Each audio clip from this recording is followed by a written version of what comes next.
सो one piece live action series का season 2 already Netflix पर release हो चुका है, जिसे फैंस की तरफ से काफी प्रेज मिल रहा है। इवन इसकी रेटिंग काफी अच्छी निकल कर आई है, बट जो चीज फैंस को ज्यादा एक्साइटेड कर रही है वो है इसकी मेकिंग। और आज हम इस वीडियो में ऐसे ही top 10 behind the scene fun facts के बारे में जानेंगे, जो तुम्हारे वन पीस के नॉलेज को और भी इनहेंस कर देगी। तो वक्त को ध्यान में रखते हुए सीधे वीडियो पर चलते हैं। फैक्ट नंबर 1, एपिसोड 3 में हम जोरो वर्सेस 100 बारूका वर्क एजेंट का एक फाइट सीक्वेंस देखते हैं, जिसमें जोरो एग्जैक्ट 100 एजेंट्स को ऑन स्क्रीन मारता है, जिसे तुम काउंट भी कर सकते हो। इसकी कोरियोग्राफी को जोरो के एक्टर मैकेन्यू ने 6 आवर में ही कंप्लीट कर लिया था, और इस पूरे फाइट सीक्वेंस को 8 दिन में शूट किया गया था, जबकि इस दौरान मैकेन्यू के एक फिंगर भी ब्रोकन थी। फैक्ट नंबर 2, एपिसोड 3 में हम मिस वेडनेसडे का एक हिप्नोटिक डांस देखते हैं, जिसे विवी की एक्ट्रेस चरित्र चंद्रन ने खुद कोरियोग्राफ किया था, जिस बात को उन्होंने एक इंटरव्यू के दौरान रिवील किया। Fact number 3, so recently Oda ने यह कन्फेस किया कि हॉलीवुड प्रोड्यूसर इनिशियली चॉपर को एक रियलिस्टिक एनिमल एनाटॉमी देना चाहते थे, ताकि चॉपर एक लिविंग क्रिएचर फील हो, लेकिन ओडा ने उन्हें ऐसा करने से मना कर दिया और कन्विंस किया कि चॉपर को एक एडोरेबल टॉय की तरह ट्रीट किया जाए, much like straw hats cute stuff buddy. Fact number 4, one piece live action series में जोरो को प्ले करने वाले एक्टर मैकेन्यू ने एक इंटरव्यू में इस बात को रिवील किया कि ओडा ने उन्हें पर्सनली एडवाइस किया था कि वो नेक एरिया को बल्कअप करें। इनिशियली वो कंफ्यूज हुए कि आखिर ओडा कहना क्या चाहते हैं, बट लाइव एक्शन में उनकी फिजिक्स को देखकर हम ये समझ सकते हैं कि इचिरो ओडा कितनी दूर की सोच सकते हैं। Fact number 5, one piece live action season 2 के कॉस्ट्यूम डिजाइनर ने इस बात को शेयर किया कि नामी को प्ले करने वाली एक्ट्रेस एमिली रड ने उन्हें पर्सनली रिक्वेस्ट किया था कि वो नामी के आइकॉनिक मिनी स्कर्ट को हर एक सीन के कॉस्ट्यूम में रखे, जो एनिमे और मांगा में नामी के कैरेक्टर का एक ट्रेडमार्क है। डिस्पाइट कि सीरीज की शूटिंग एक कोल्ड वेदर में हुई थी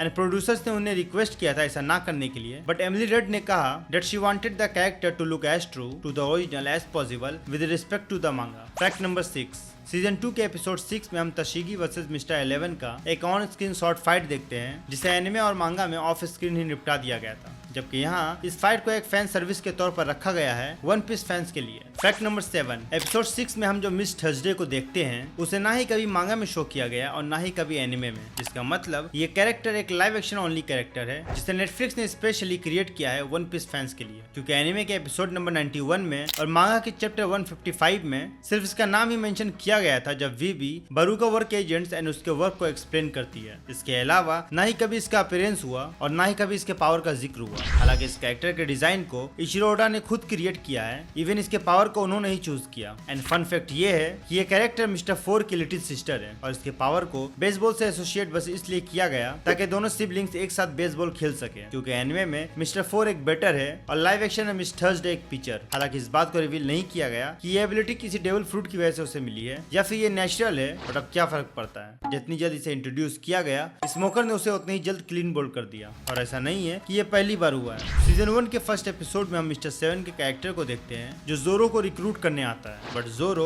उसे काट देता है। सिमिलरली मांगा और एनिमे में ये पूरा सीक्वेंस बस मेंशन किया जाता है और मिस्टर 7 का बस नेम ड्रॉप होता है। Fact number 8, one piece live action season 2 के एपिसोड 5 में जब मिस्टर 3 के कहने पर मिस्टर 5 न्यूज़पेपर पढ़ रहा होता है, तो उस न्यूज़पेपर में हम बारबरा ट्रॉय का भी एक न्यूज देखते हैं, जिसमें बारबरा ट्रॉय को एज लोकल हीरो प्रेजेंट किया गया है वाटर 7 का। बट फन फैक्ट ये है कि बारबरा ट्रॉय कोई वन पीस का कैनन कैरेक्टर नहीं, बल्कि वन पीस सीजन 2 के one of the writer Randy Troy की मदर है। और यहाँ इस सीन में वन पीस के शो रनर ने उनकी मदर को एक ट्रिब्यूट दिया है, जिसे एक्सप्लेन करते हुए रैंडी ट्रॉय ने अपने पोस्ट में कहा कि उनकी मदर उनके लिए एक इंस्पिरेशन थी, क्योंकि उनकी ही वजह से आज वो वन पीस के इतने बड़े फैन हैं, और ये उनकी तरफ से एक होमाज है उनकी मदर के लिए, क्योंकि आज वो वन पीस का एक हिस्सा बन चुके हैं। Fact number 9, one piece live action season 2 में वोपल के कैरेक्टर को प्ले करने वाले एक्टर रॉब ने एक इंटरव्यू में इस बात को रिवील किया कि उन्हें इस कैरेक्टर के लिए एक मैसिव हैवी प्रोस्थेटिक सूट पहनना पड़ता था, जिसका टोटल वेट 34 से 36 केजी था, और शूटिंग के दौरान अंदर का टेम्परेचर 50 डिग्री सेल्सियस से ऊपर पहुंच जाता था, जिसे देखते हुए उनके लिए एक स्पेशल कूलिंग सूट बनाया गया, जिसके अंदर आइस वाटर को पंप किया जाता था बिटवीन टेक्स, ताकि सूट के अंदर के टेम्परेचर को कंट्रोल में रखा जा सके, बट स्टिल हैवी सूट उनके मूवमेंट को रिस्ट्रिक्ट कर रही थी, बट इन द एंड ये सब वर्थ इट रहा। फैक्ट नंबर 10, तो रिसेंटली वन पीस के मेन कास्ट से जब ये सवाल पूछा गया कि क्या उन्होंने शूटिंग के दौरान किसी आइटम या प्रॉप्स को सेट से गायब किया है, तो इसके रिस्पॉन्स में लूफी के एक्टर ने कहा कि वो सीजन 1 की शूटिंग के दौरान लूफी के वांटेड पोस्टर को अपने साथ ले गए थे, जो बाद में उनसे कहीं खो गया। वहीं नामी और जोरो के एक्टर्स डेंडन मूशी को अपने साथ ले गए थे,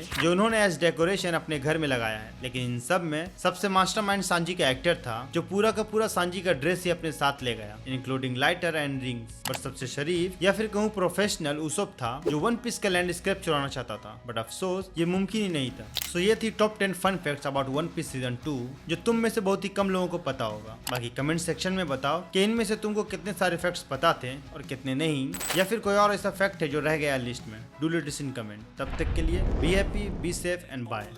Anime host. What the channel delivers, news that hits before the rest. Leaks and facts, we bring the best. Hidden gems and theories raw. Breakdowns deep, we know the law. We don't just hype, we break it down. From panels deep to battlegrounds. Scene by scene, we bring the proof. With anime facts, we speak the truth.